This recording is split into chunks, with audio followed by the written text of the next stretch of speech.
ایک خواب۔ حبشہ میں دونوں میاں بیوی خوشی کی زندگی بسر کر رہے تھے۔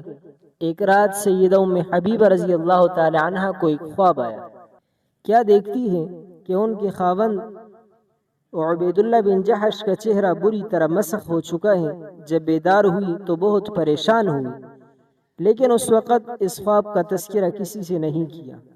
پہلے شوہر کی حالت ارتداد میں وفات۔ کچھ عرصے گزرنے کے بعد سیدہ ام حبیبہ رضی اللہ تعالی عنہ کے شوہر عبید اللہ بن جحش نے آپ رضی اللہ تعالی عنہ سے کہا کہ میں پہلے عیسائی تھا، پھر اسلام قبول کیا، لیکن اب میں محسوس کر رہا ہوں کہ نصرانیت ہی دین حق ہے، اس لیے میں دوبارہ عیسائی ہو رہا ہوں، بلکہ میں تمہیں بھی یہی مشورہ دوں گا کہ تم بھی عیسائیت قبول کر لو، یہی ہمارے لیے بہتر ہے۔ سیدہ ام حبیبہ رضی اللہ تعالی عنہ نے اپنے خاوند کو اپنا خواب سنایا کہ شاید وہ اس کو سن کر اپنے فیصلے سے باز رہے، لیکن اس خواب کا عبید اللہ پر کچھ اثر نہ ہوا۔ عیسائی ہو گئے اور شراب پینا شروع کر دی۔ ہر وقت شراب پیتے رہتے۔ اسی شراب نوشی کی کثرت کی وجہ سے حالت ارتداد یعنی اسلام قبول کرنے کے بعد پھر اسلام کو چھوڑ دینا، یہ ارتداد کہلاتا ہے۔ اس پر عبید اللہ بن جحش کی وفات ہوئی۔ پریشانی کے ایام، اپنے وطن سے دوری، شوہر کے مرتد ہونے اور ان کی وفات کی، یہ سب سانحات ایسے تھے جن سے سیدہ ام حبیبہ رضی اللہ تعالی عنہ کو سخت صدمات پہنچے، لیکن اس کے باوجود صبر و تحمل کا دامن نہیں چھوڑا، بلکہ اللہ کی عبادت میں اور زیادہ مصروف ہو گئی۔ حبشہ میں ہجرت کر کے تشریف لانے والی خواتین، بالخصوص سیدہ ام سلمہ، سیدہ رقیہ، سیدہ لیلہ اور سیدہ اسماء رضی اللہ تعالی عنہن نے آپ کو دلاسا وہ دیتی رہی۔ ام حبیبہ ام المؤمنین بنتی۔ سیدہ ام حبیبہ رضی اللہ تعالی عنہ کے شوہر کے مرتد ہو کر وفات ہونے کی خبر نبی کریم صلی اللہ علیہ وسلم کو ہوئی تو آپ صلی اللہ علیہ وسلم کو بہت صدمہ ہوا۔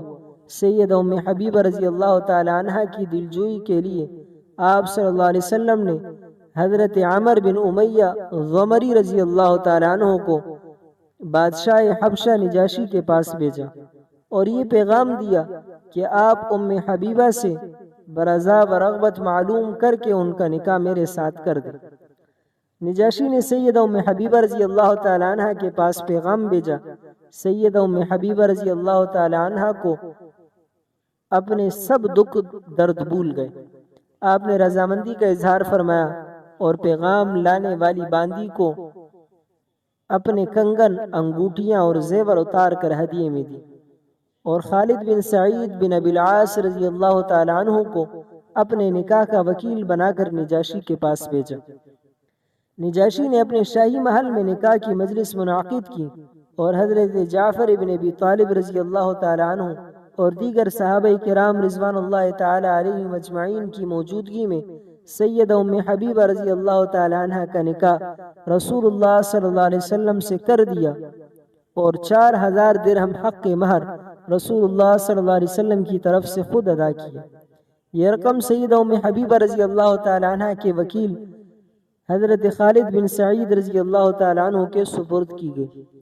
آپ رضی اللہ تعالی عنہ نے اس رقم میں سے کچھ اس باندی کو دی جس نے نکاح کی خوشخبری سنائی تھی، لیکن اس باندی نے رقم اور دیگر زیورات وغیرہ آپ رضی اللہ تعالی عنہ کو واپس کر دیے جو کل اس باندی نے لیے تھے، اور کہنے لگی کہ بادشاہ سلامت کا یہی حکم ہے۔ خود نجاشی نے اس خوشی میں سیدہ ام حبیبہ رضی اللہ تعالی عنہ کو بیش قیمت تحائف اور قیمتی خوشبوئیں ہدیے کے طور پر بھیجی۔ اسی مجلس میں نکاح کی تقریب میں شرکت کرنے والوں کو کھانا بھی کھلایا گیا۔ اس کے بعد سیدہ ام حبیبہ رضی اللہ تعالی عنہ کو حضرت شرحبیل بن حسن رضی اللہ تعالی عنہ کے ساتھ بحری جہاز میں خیبر کے راستے مدینہ منورہ روانہ کر دیا۔ آپ رضی اللہ تعالی عنہ مدینہ منورہ تشریف لائی اور نبی کریم صلی اللہ علیہ وسلم کی زوجہ مطہرہ بن کر ام المؤمنین کے معزز اعزاز سے سرفراز ہو گئی۔ مبارک خواب کی تعبیر۔ آپ رضی اللہ تعالی عنہ نے کافی عرصہ پہلے ایک خواب دیکھا تھا۔ آپ رضی اللہ تعالی عنہ فرماتی ہیں، میں نے خواب میں دیکھا کہ ایک شخص مجھے یا ام المؤمنین کہہ کر مخاطب کر رہا ہے، میرے دل میں آیا اور میں نے از خود اس مبارک خواب کی تعبیر یہی سمجھی کہ رسول اللہ صلی اللہ علیہ وسلم مجھے نکاح میں لائیں گے۔ جب آپ صلی اللہ علیہ وسلم سے آپ کا نکاح ہو گیا تو آپ رضی اللہ تعالی عنہ کے خواب کی تعبیر پوری ہو گئی۔ بستر رسول کی حرمت۔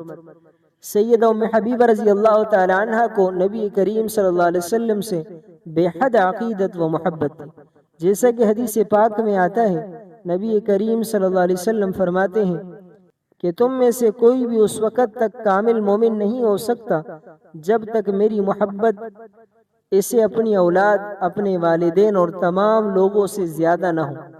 ایک بار سیدہ ام حبیبہ رضی اللہ تعالی عنہ کے والد ابو سفیان، جو اس وقت تک مسلمان نہیں ہوئے تھے، مدینہ منورہ آئے اور اپنی بیٹی سیدہ ام حبیبہ رضی اللہ تعالی عنہ کے گھر پہنچے اور آ کر آپ صلی اللہ علیہ وسلم کے بستر پر بیٹھ گئے۔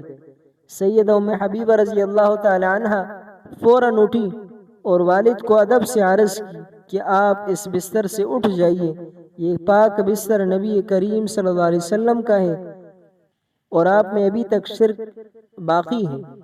اتباع شریعت۔ دین اسلام کی خصوصیت یہ ہے کہ اس میں زندگی کے ہر موڑ کی رہنمائی موجود ہے، خوشیاں کیسے منائی ہیں اور غم و مصیبت میں کیا کرنا ہے۔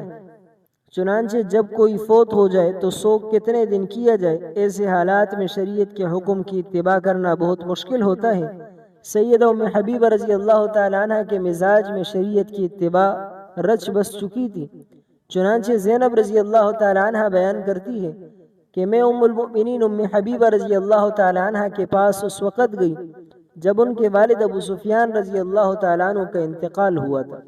سیدہ ام حبیبہ رضی اللہ تعالی عنہ نے خوشبو منگوائی جس میں خلوق خوشبو کی زردی کسی اور چیز کی ملاوٹ تھی، پھر وہ خوشبو ایک لونڈی نے ان کو لگائی اور ام المؤمنین نے خود اپنے رخساروں پر اسے لگایا۔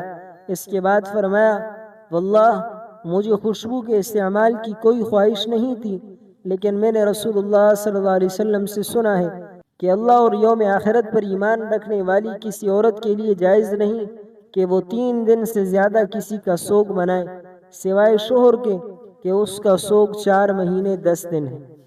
ذوق عبادت۔ آپ رضی اللہ تعالی عنہ نہایت عبادت گزار خاتون تھی، ہر وقت ذکر الہی میں مشغول رہتی، فرائض و واجبات کی ادائیگی کے ان کے کیا کہنے، آپ رضی اللہ تعالی عنہ نفلی عبادات بھی بہت زیادہ کرتی۔ ایک بار آپ صلی اللہ علیہ وسلم نے فرمایا، جو شخص 12 رکعات نفل روزانہ پڑھے گا اس کے لیے جنت میں گھر بنایا جائے گا۔ جب آپ رضی اللہ تعالی عنہ نے یہ سنا تو اس وقت سے لے کر آخری عمر تک کبھی ان کا ناغہ نہیں کیا۔ فکر آخرت۔ آپ رضی اللہ تعالی عنہ کو فکر آخرت بہت تھی۔ وفات سے چند دن پہلے حضرت عائشہ صدیقہ رضی اللہ تعالی عنہ کو بلایا اور کہا، میرے اور آپ کے درمیان سوکنوں والے تعلقات تھے، اگر کوئی غلطی مجھ سے ہوئی ہو تو اللہ کے لیے مجھے معاف کر دیجیے۔ سید عائشہ صدیقہ رضی اللہ تعالی عنہ نے فرمایا، میں نے معاف کیا، پھر ان کے لیے دعا مانگی۔ سیدہ ام حبیبہ رضی اللہ تعالی عنہ نے فرمایا، آپ نے مجھے خوش کیا، اللہ آپ کو خوش رکھے۔ اس کے بعد پھر ام سلمہ رضی اللہ تعالی عنہ کے پاس یہی پیغام بھیجا۔ آپ رضی اللہ تعالی عنہ کی وفات۔ سیدہ ام حبیبہ رضی اللہ تعالی عنہ کی وفات 74 سال کی عمر میں 44 ہجری میں ہوئی۔ یہ سیدنا امیر معاویہ رضی اللہ تعالی عنہ کا زمانہ تھا۔ آپ رضی اللہ تعالی عنہ کو مدینہ منورہ جنت البقیع میں دفن کیا گیا۔